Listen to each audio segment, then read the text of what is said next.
All right, good afternoon, everybody. My name is David Mossberg. I'm the designee for Acting Secretary of State to the New York State Hearing Aid Advisory Dispensary Board. Today is December 6th, 2021, and we're here for a regularly scheduled meeting. If we can, why don't we go through a roll call to see who's here. So I'm just going to go through the members who are appointed to the board. So Sharon Gavin, present. Peter Fisher. Present. Eric Freeman.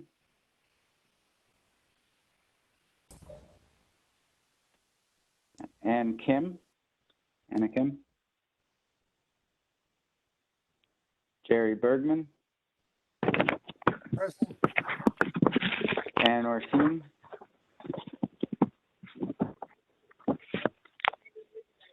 Marianne Zupon-Webley. Present. For the officio members, I'm here representing the Secretary of State. Next, we have Jason Kramer representing the Commissioner of Education. Here. Joined. Representing the Commissioner of the Department of Health, Anita Vigorito.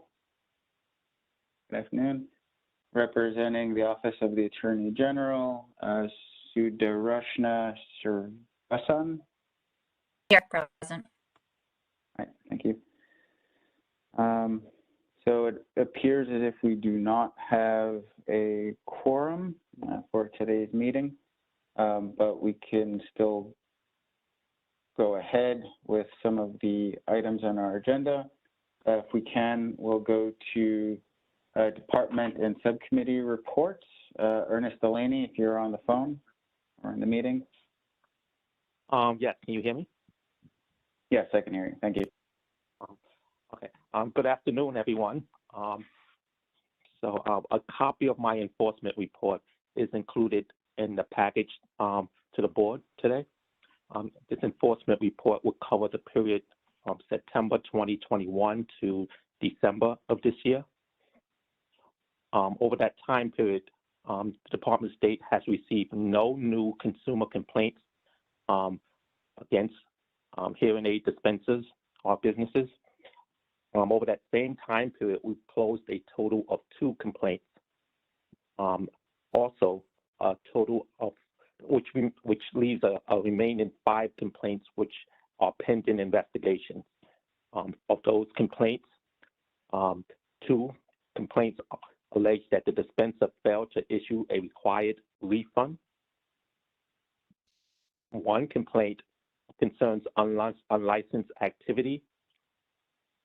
We have another complaint in which the dispenser is alleged to have offered online hearing aids. And finally, we have 1 complaint in which the hearing aid dispenser was convicted of a crime related to the qualifications, functions, and duties of a hearing aid dispenser. During the past 12 months, we received a total of 6 complaints against hearing aid dispensers, including 1 alleging that of online hearing aid vendor. That concludes my enforcement report. Are there any questions? Yes. Can I ask why we have a video meeting and we have a speaker with no video? We might as well be on the telephone. My computer, which I would have used to join the meeting, does not. I haven't figured out it doesn't have any audio, so it wouldn't be any way I would be able to speak and up at the meeting, but I haven't figured out how to actually join by video. I've brought this up before. Those of us with hearing loss need to see and speech read while we try to read captions, but captions are not the same as speech reading and listening to the best of our ability. Is it possible for me to make a motion that the Hearing Aid Dispensing Board stop putting people on its meetings online without video? Well, Jerry, first let me note that Eric Freeman just joined. I see him appear. So that means that there are now 9 members present. So there is now enough needed for a quorum. However, I don't believe that there are 7 voting members present. So we have 1, 2, 3, 4, 5 present. So there wouldn't be an opportunity to make any motions for board actions. The department will work with staff to try to make video available for meetings going forward. However, as you noted, we are providing captioning to try to assist. And of course, if you ever need anything played back, somebody at the department would gladly try to assist. David, I apologize, folks. I was running a moment late. I wound up clicking on the captioning by mistake, and it really works quite well. So, Jerry, if that helps, open that up in a separate screen, and you should be able to get the captioning of the meeting as well. And to note, we also provide the report in advance of the meeting. So really, the reports or the individual speaking on behalf of the department are there to try to answer any questions, not necessarily to summarize the report itself, because the reports are being provided to all the board members. I would just But we like understand to your concern, Jerry. Yeah. I'd just like to say, Eric, I appreciate what you said, but do you have a profound hearing loss yourself? I understand. No, Jerry, I understand. I just know not everybody has technology that allows them to do video. Yes. All right, So well, it's not like we don't want them to.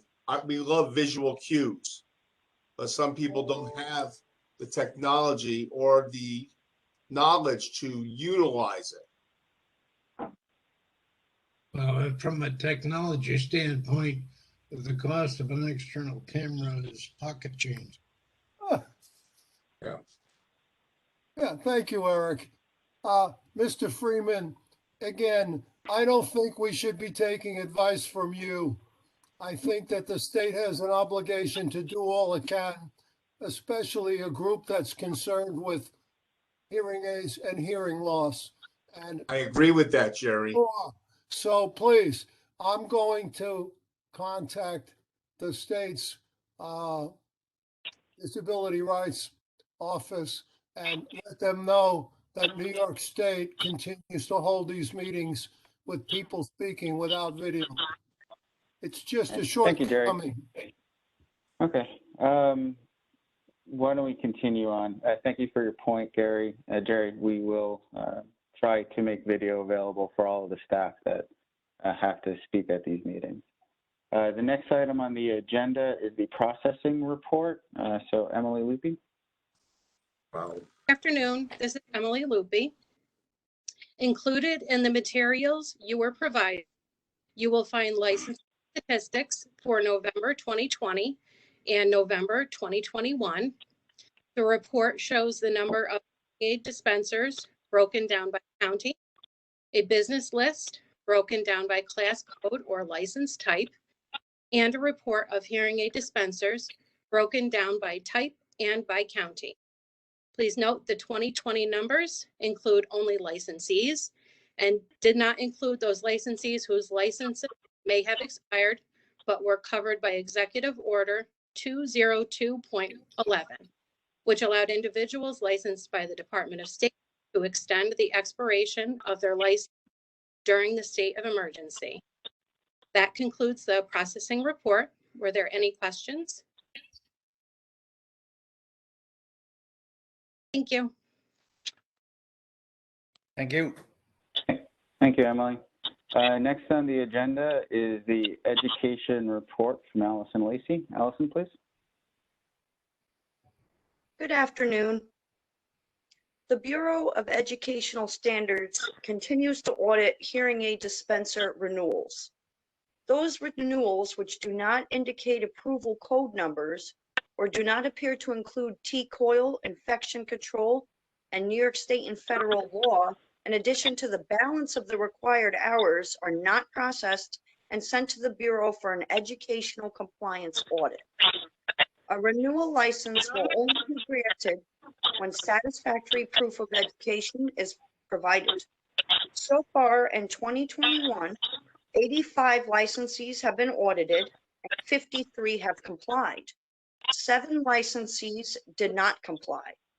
Of the 25 pending, all are within the time frame to respond. Course availability appears to be adequate and has not been an issue raised by licensees. That's the end of my report today. Are there any questions? Nope. All right, thank you, Allison. The next item on the agenda for today's meeting is the examination report by Shannon McGuire, please.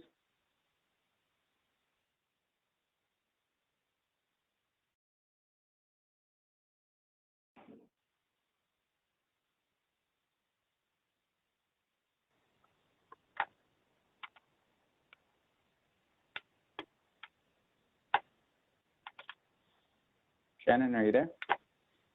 Hi, I'm sorry. Can you hear me? My call dropped. Oh, we hear you and see you as well. Thank you. Okay, perfect. All right, so I'm going to go over our examination report. The following statistics cover exams administered from January to November 2021. The hearing aid written exam was administered to 44 applicants with a pass rate of 48%. The practical exam was administered to 90 applicants with a pass rate of 87%. And that concludes the statistical report for examinations. Thank you. Thank you, Shannon. Do any of the board members have questions? I do. Is there any trend data as far as the number of licensees on an annual basis that you can share? I'm sorry, what was the question? I'm interested in knowing whether the number of licensees for hearing aid dispensing, both among audiologists and dispensers, is constant, is increasing, or is decreasing over time? I don't have that information on hand. I would have to compare it to probably last year's statistics or possibly the year before, because we were shut down for a period in 2020. Well, could I ask that your office do a little research and send us the best indication you have of whether we're growing, we're the same, or we're falling behind?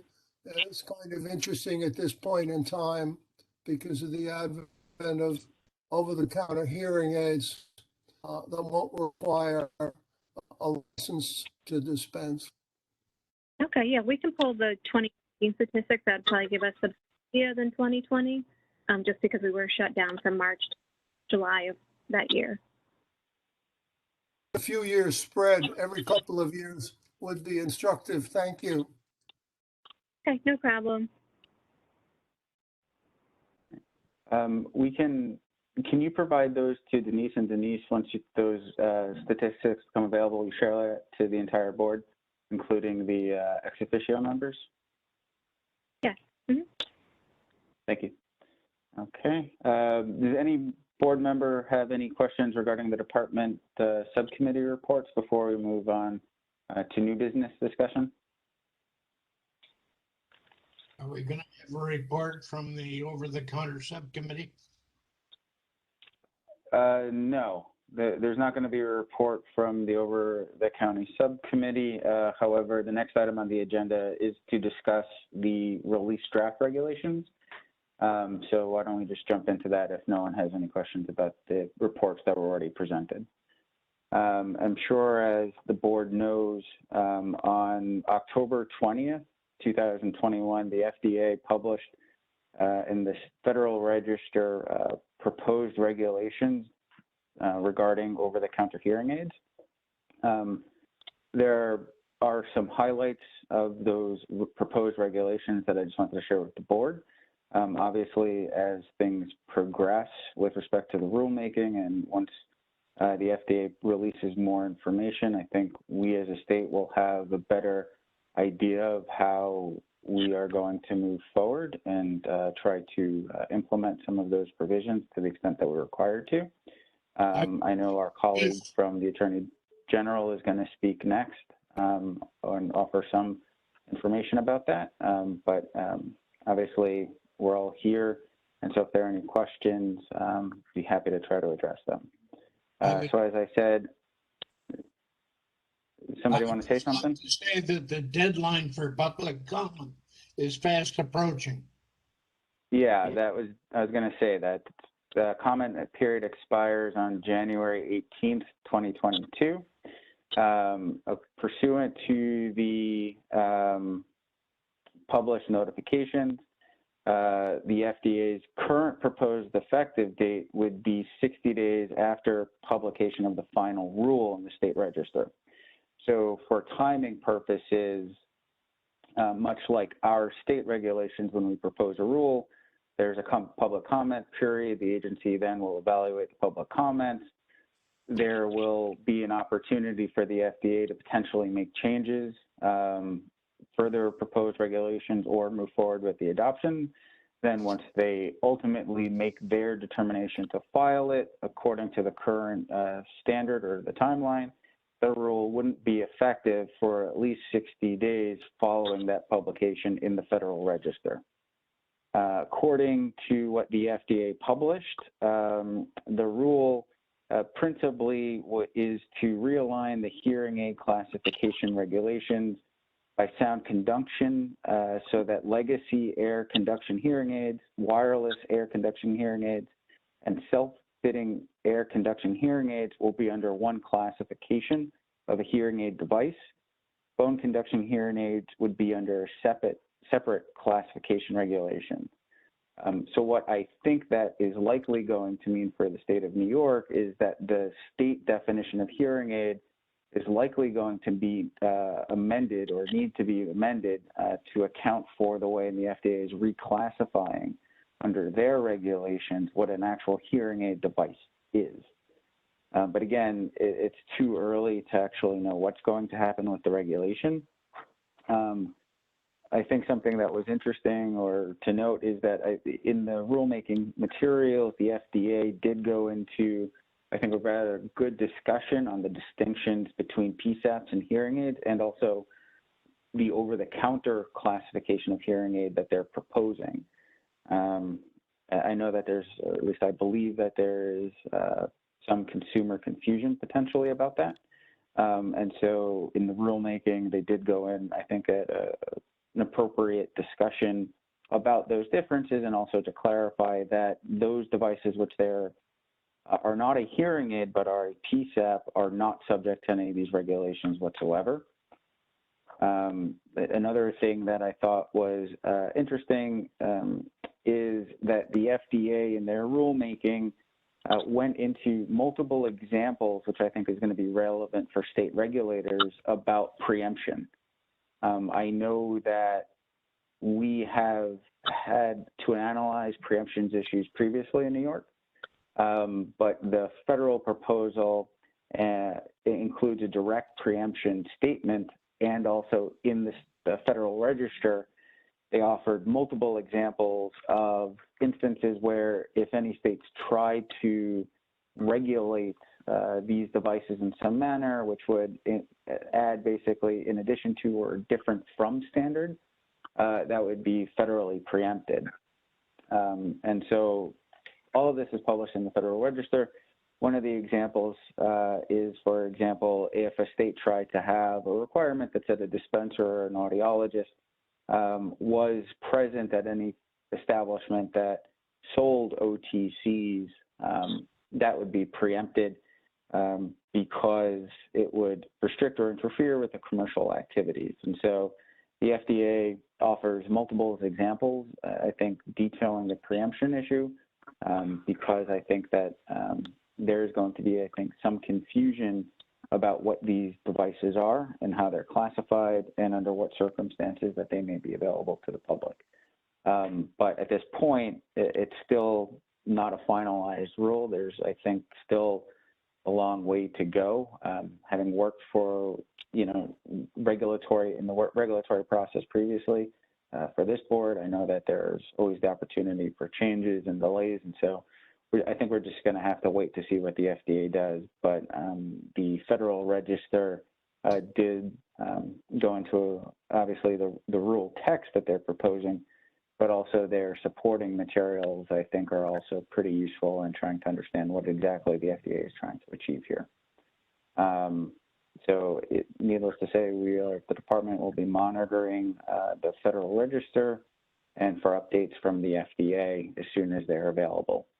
But the comment period is still open, and so really it's just sort of, I think, a wait and approach to see what they're going to say. So I don't know if any of the board members have any questions at this point.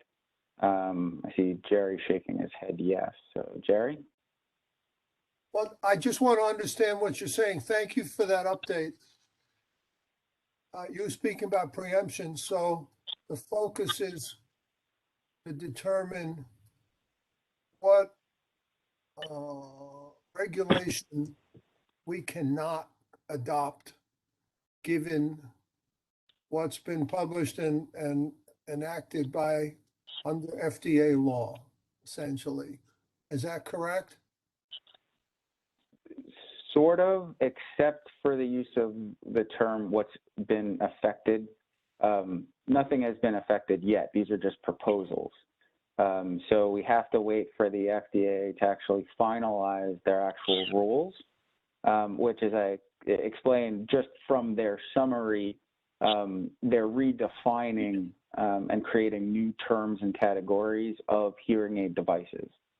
So what's clear is that under the federal law and the regulations, that state law can't interfere with the sale of what they define as an OTC. So until we know exactly the final rule and which devices, which instruments, which technologies that can be purchased fall squarely within their definition, we won't know how to really address it. Because we can't. If we try to do something which is in addition to or different, that's when federal preemption kicks in.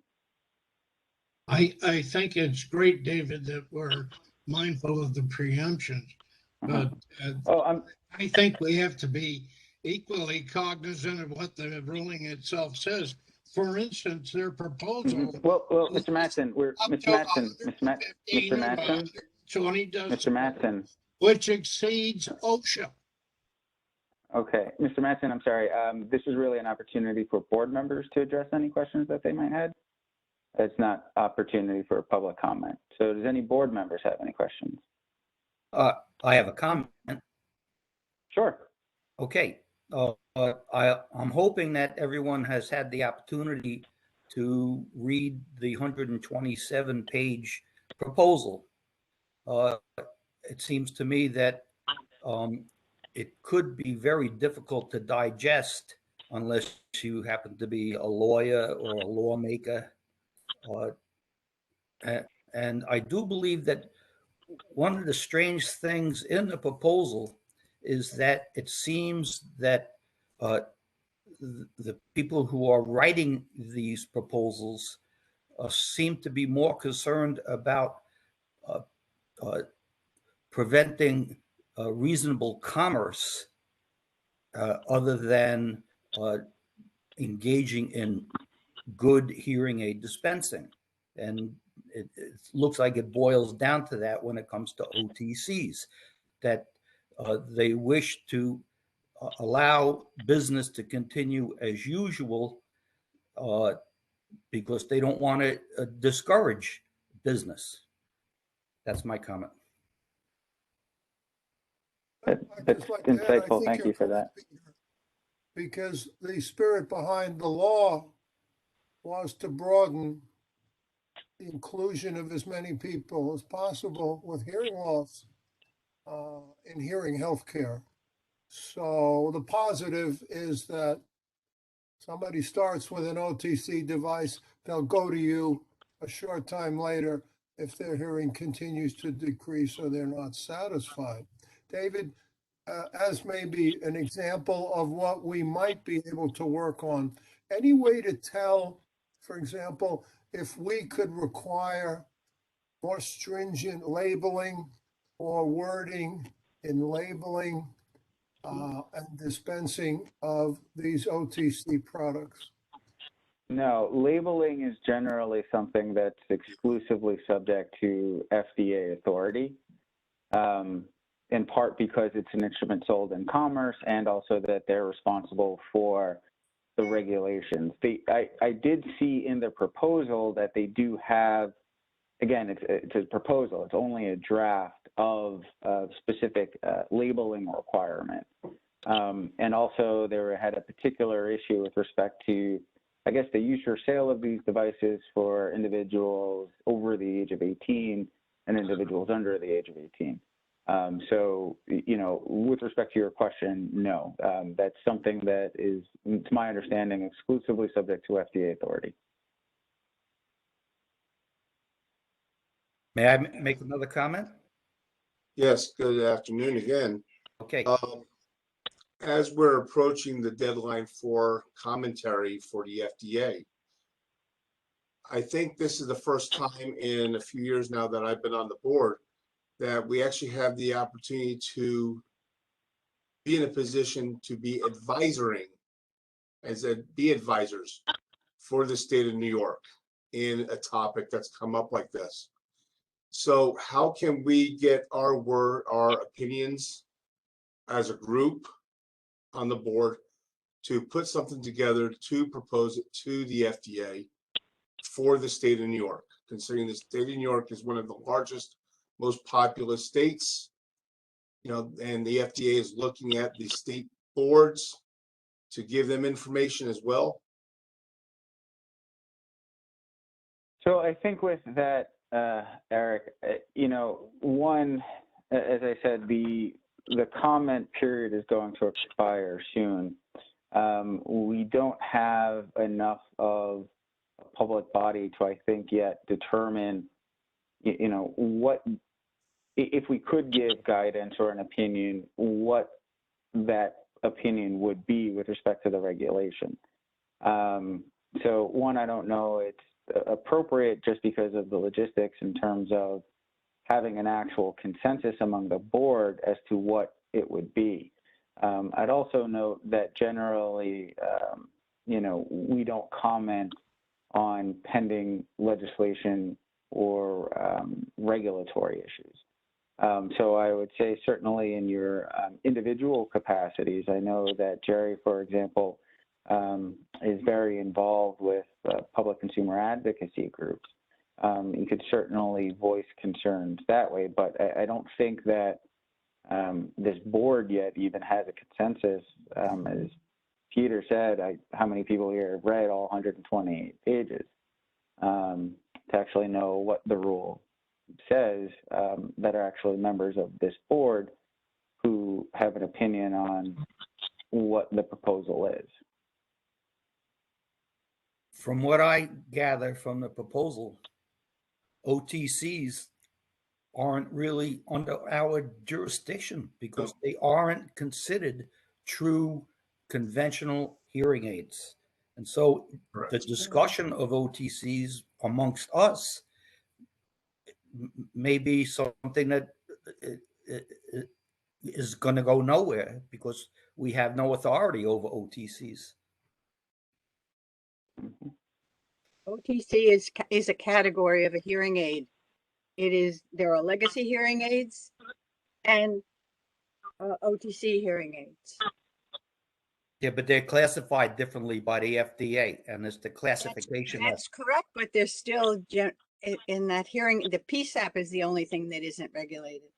So I guess one of the next questions could be then, since we can't really get any advisory information to any legislative aspect, can we, as the information comes out and gets clarified more, members of the committee have put together a list of professional versus OTC versus direct to consumer.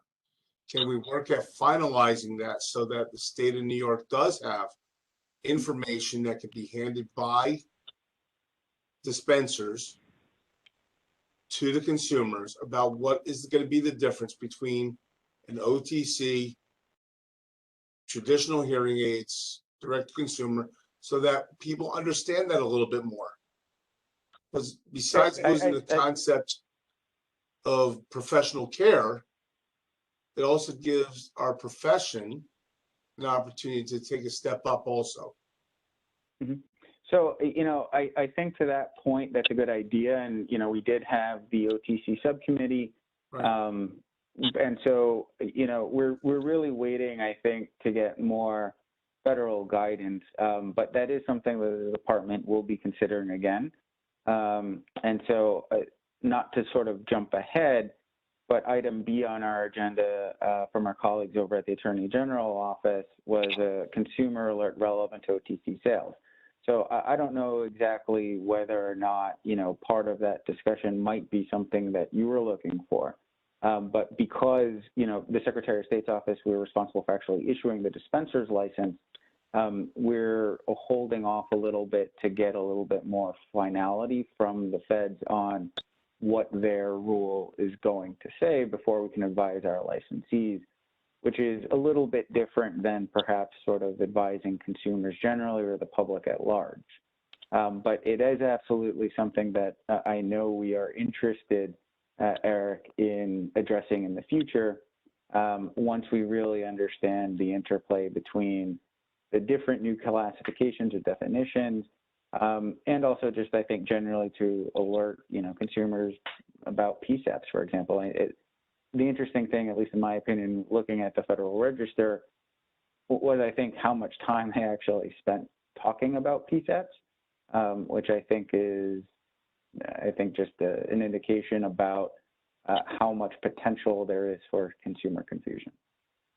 Yeah, absolutely. So, I think Eric makes a good point, but I think for now, our respective professional associations are the best source for submitting commentaries that represent each of our best views of what should happen versus what's been proposed.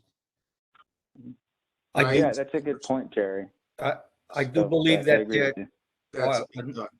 there are a number of organizations that have greater power and greater ability to address this. One of them is Jerry's organization, HLAA, and the other one is the International Hearings Society. Both of them have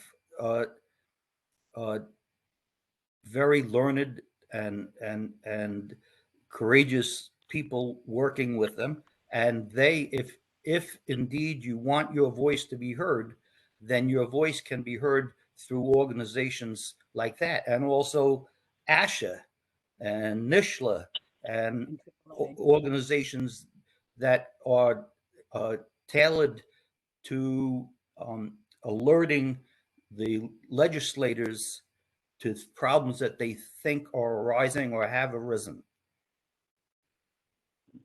That's a good point, Peter. I agree with both you and Jerry's point. So at this point, why don't we go on to the next item on our agenda, and I'll turn it over to our colleagues over at the Office of the Attorney General. Are we still in new Good afternoon, business? everybody. I'm sorry, Jerry, you had something else? If we're still in new business, there was one piece of new business I wanted to address. Is it on the agenda? No, it's new. That's the word, new. Jerry, but we have 3 other items on new business, so let's run through those and then we'll add you at the end. Fine, I'll defer to you. All right. So we'll go to the next item, the consumer alert. Good afternoon, everybody. My name is Darshana Srinivasan. I'm the Healthcare Bureau Chief from the New York Attorney General's Office, representing Letitia James.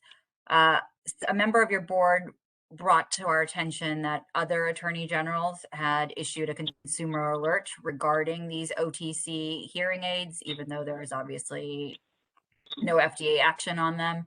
Our office has not received any complaints regarding this class of products from consumers, but I just wanted to speak with you and find out if you'd received complaints or if this was still an item of interest. Again, the Attorney General can take any action that she deems necessary in this area, but I wanted to know if you had seen advertisements in New York State, had heard from other consumers or patients, and to get some more information from you all regarding this matter. Yes, Darsana. My name is Eric Freeman. As an advisory board member, also as a hearing healthcare provider, I've had patients come into my office where they have purchased products, whether at like Walmart or other places, and say, look at this hearing aid I've received, or XYZ, and it doesn't work. One of the concerns I have is I ask them, have you returned it in their 30 days? No.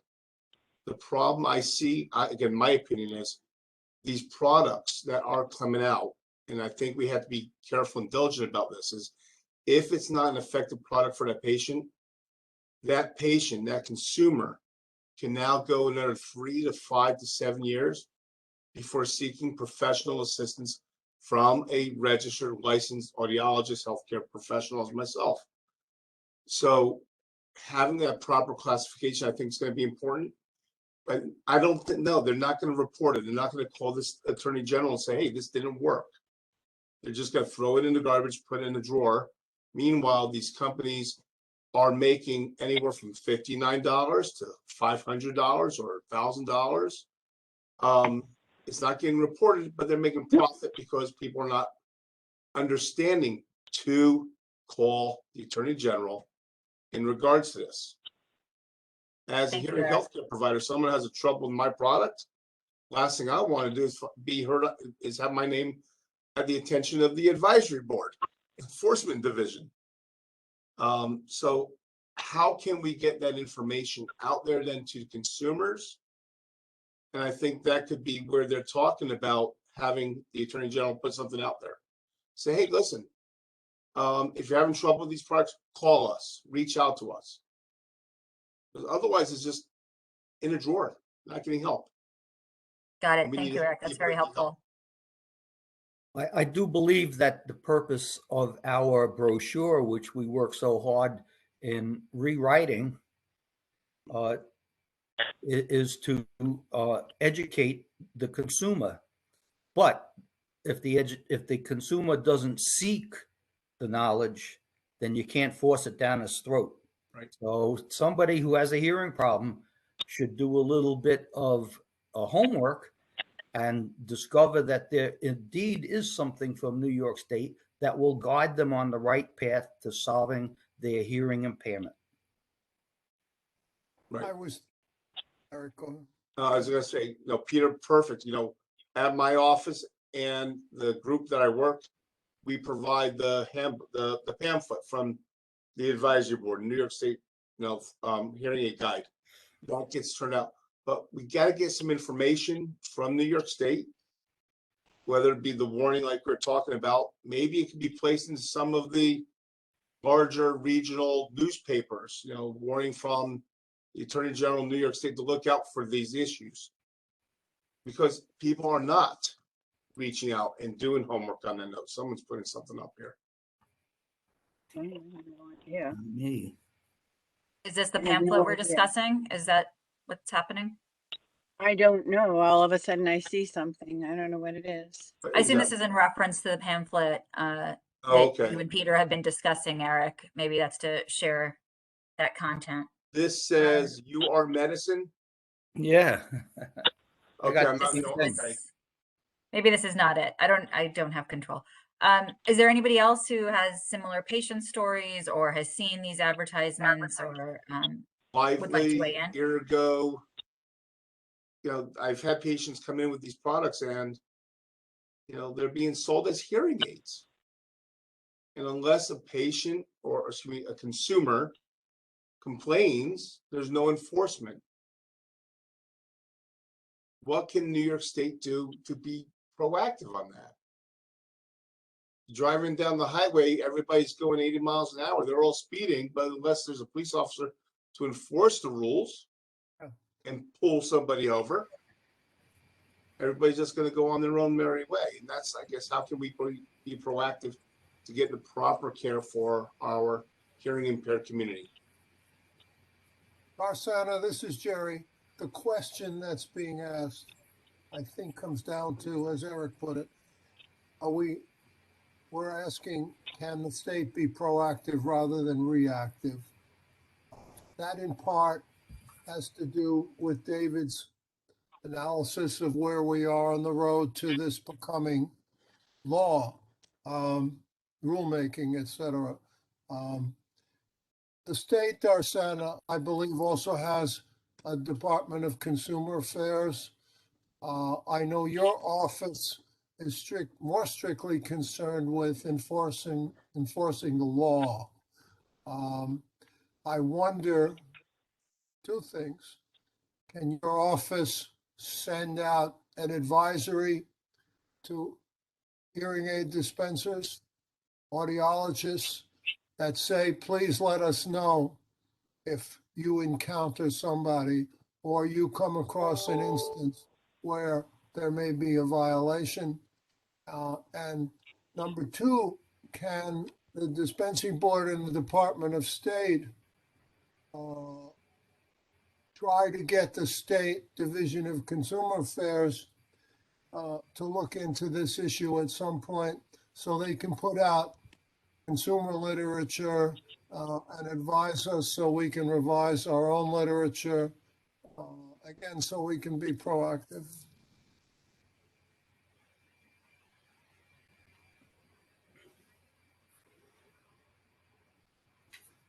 I have a question for Darsana.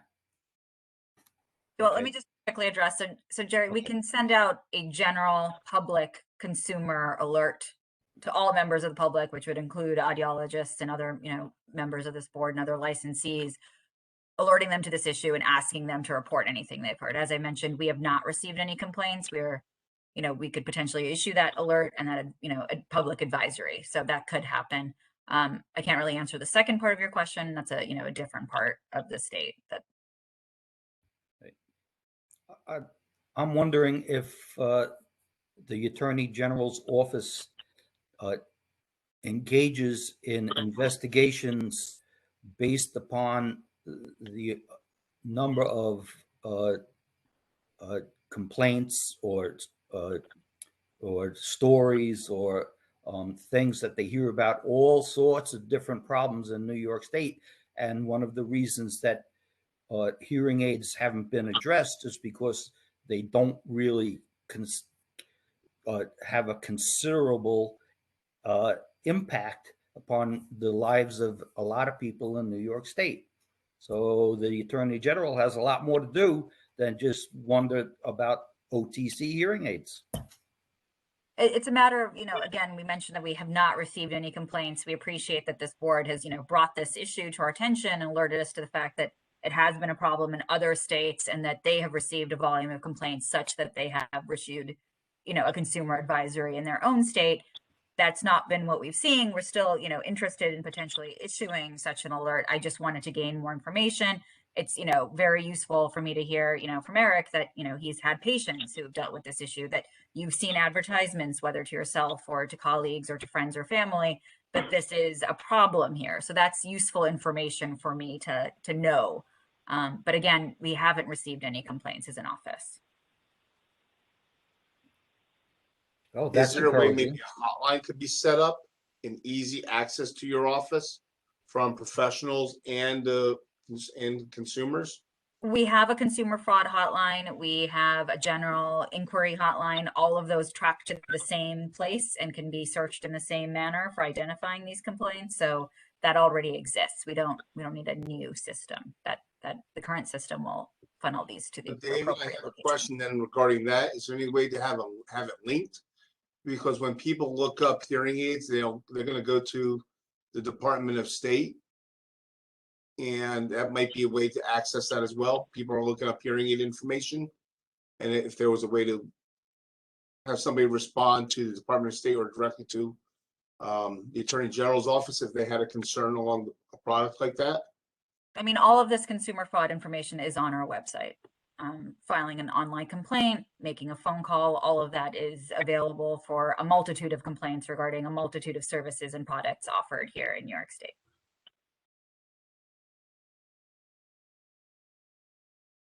Arsana, did I hear you say you could put out an alert that all audiologists and dispensers can It would be a public information? consumer alert to everybody. It would not be targeted or, mailed specifically in any way to any of the licensees. What if it goes through the Department of State and only to licensees? Can you do something for that audience? I can't say whether I could or could not actually at this stage. Again, this involves a different state agency.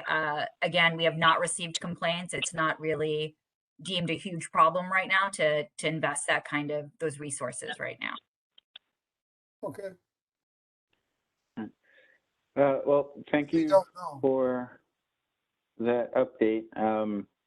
Does anyone else have any last questions before we move on to Jerry's request for a new item discussion? Okay, Jerry? I just want to raise something briefly, hopefully briefly.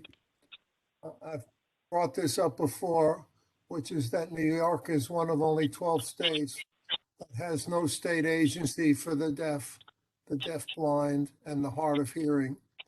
Having somebody at meetings such as this with an informed understanding of those three disability groups, I think would be very helpful.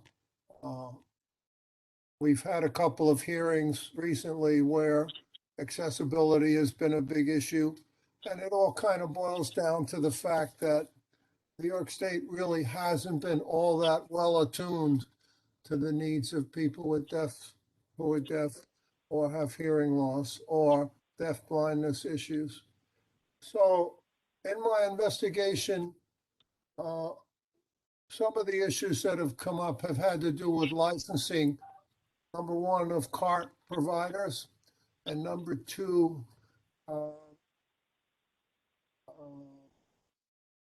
of people who specialize in accessibility for the deaf blind. I'm just wondering whether there is any, from the standpoint of the staff, whether there is any thought about beginning to license those kinds of professionals in New York State. Mm-hmm. Well, I could certainly speak from my perspective as the program counsel to the Division of Licensing. Currently, to my knowledge, there is no such proposal to start to license either of those professions or those classifications of individuals. Generally speaking, something like that originates as a legislative proposal. So it's not something that, we at the department could just sort of do on our own, even if we were to find that that's really in the public interest or there's a substantial benefit to it. Really, that's something that is beyond our capabilities and is something that's purely something that I think would have to be addressed at the legislature. That said, from experience, entirely new regulatory or licensing frameworks do take time to develop. We've seen that with, for example, I believe the most recent actual true licensing category is something that we experienced a few years ago for something called appraisal management companies, which I think took about, let's say about 5 years to get in place. And it's still something that began with a legislative process. And in that instance, I'll say that it was actually federally mandated, but it still took all that time to work itself way through the legislature. So I don't think we're in a position at this point to tell you, what our position would be on something like that.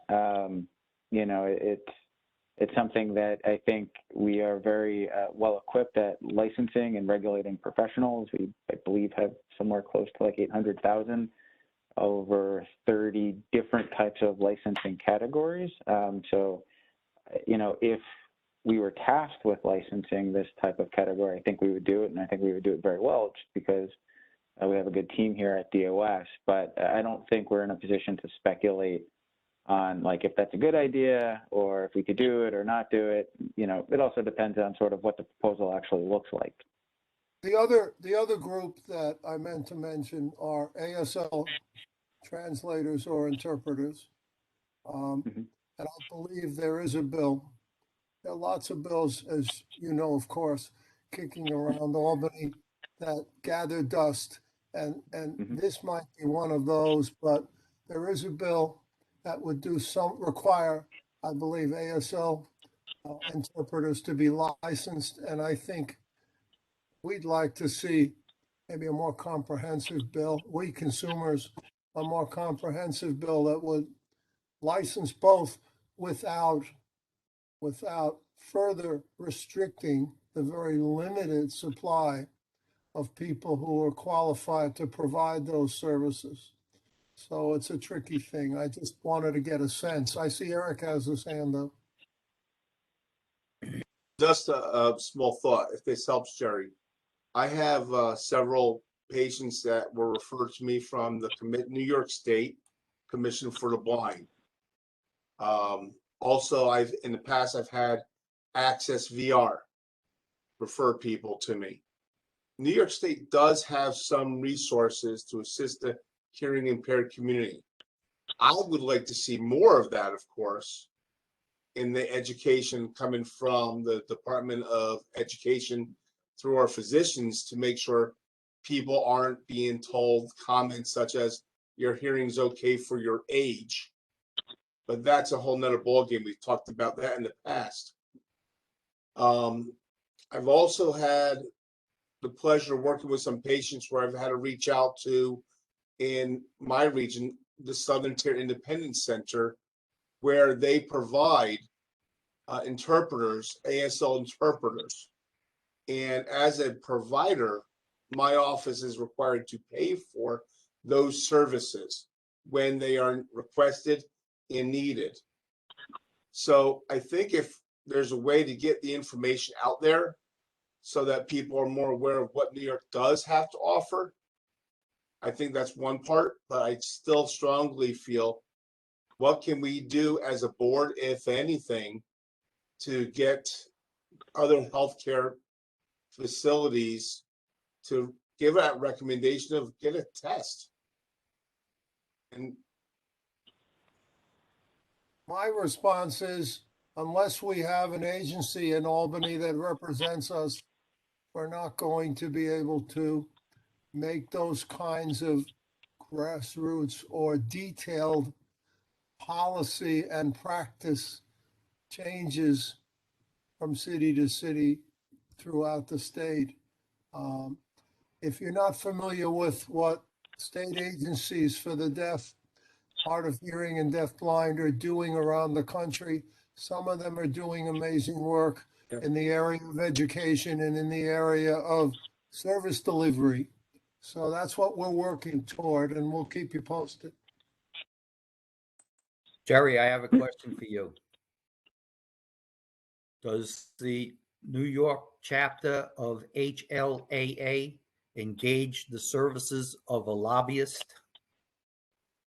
You're looking at him. Okay. $1 a year. Well, we have Peter, we have no money, literally no money. We go from hand to mouth. Our state organization is all voluntary. We're hoping to have our first convention in September of 2022, upstate, or I should say in Glens Falls. And we hope to raise some money at that time. But it's all voluntary. Have you visited with any of your local elected officials? We're in the process of moving in that direction. We had one meeting with the two leaders in both houses of the committees on disabilities, Senator Mannion and Assemblyman Abenanti. And they are both committed to the needs of people with disabilities. Our first issue is the state agency, because bills were introduced in both houses that are just terrible. That would create a state agency with the wrong composition. And, it's not well defined as we would like. So we now have a coalition of the deaf, blind, and hard of hearing, which includes the Empire State Association for the Deaf, which is the deaf statewide group, our HLA cohort, and representatives of the deaf blind. And we're trying to move that forward gradually as best we can. I've discovered in my 40 years of engaging in conversation with various elected officials that it doesn't take much more than one conversation with one congressman or senator to have them consider your concerns. And so, good luck. Thanks a lot. Can we look to your association to march side by side with us? I know I can't answer that. I don't speak for 200 people. Thank you for letting us know your thoughts on that, Jerry. But I think Peter's comment about not being able to speak on that's probably a good segue to move on to our next item of new business, and I'll turn it over to Denise to go over possible 2022 dates. Denise, you there? Yes. Hi. I'd like to make an announcement of the tentative 2022 board meeting dates.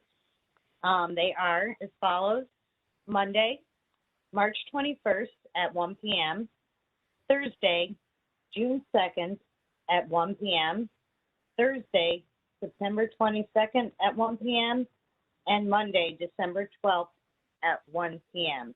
I've sent all this information out to the board members, and if you find that you have any conflicts, please let me know as soon as possible so that I can come up with a new date. And you usually send reminders, right, Denise? Yes, I always send a reminder. The way that the information was transmitted, they should have been able to add these dates to their electronic calendar. So it should hopefully be there for them. And I do send out advance notice of the meetings and a meeting reminder the day before the meeting. Excellent. Other than that, I'd just like to wish everyone a safe and happy holiday season. And that's it for me. Thank you. All right, thank you, Denise. Thank you, Denise. So at this point, actually, there's nothing left on the agenda, so we'll adjourn. And thank you, everybody, for joining this December 6th regularly scheduled meeting of the Hearing Aid Advisory Board, and we'll see you next time. Thank you, everybody. Happy holidays. Happy holidays.